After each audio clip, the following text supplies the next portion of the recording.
So, yesterday we talked a little bit about what is lupus and what my definition of lupus is.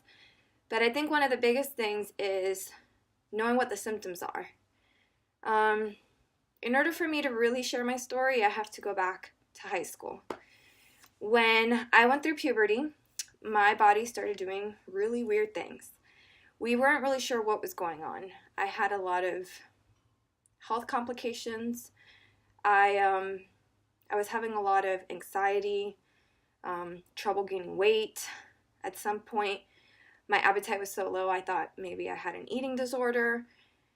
In retrospect, looking or knowing what I know now really explains that all those signals or things that were happening to me were actually symptoms of lupus.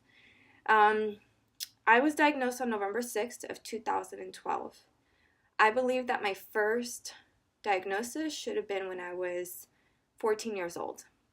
The reason why I think that is because some weird things started happening in my body, like I said. My blood pressure was out of whack. I had consistent UTIs when I was a teenager. Doctors could not explain why I had reoccurring UTIs time after time after time after time. Knowing what I know now, I know that that would have been the first indicator of nephrotic syndrome. And because of the kidney involvement, that then triggered the blood pressure issues. When I was young, I was known as the sleeping beauty of my friends. I remember my now husband, when we would be dating, I would fall asleep anywhere. We could be in the car and I'd go to sleep. So extreme fatigue was also very present. Yet I didn't think anything of it. So, it's just knowing your symptoms.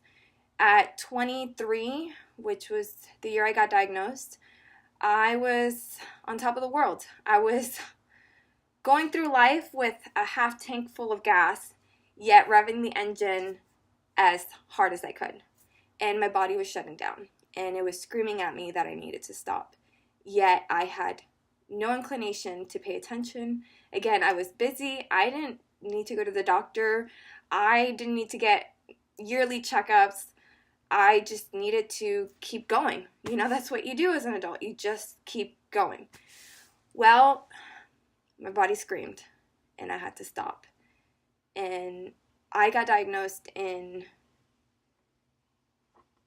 the most interesting of circumstances, I guess. It was almost by accident, but God knew what he was doing. He had his hand in all of this from the start. And there's anything that I can say is you have to know your body.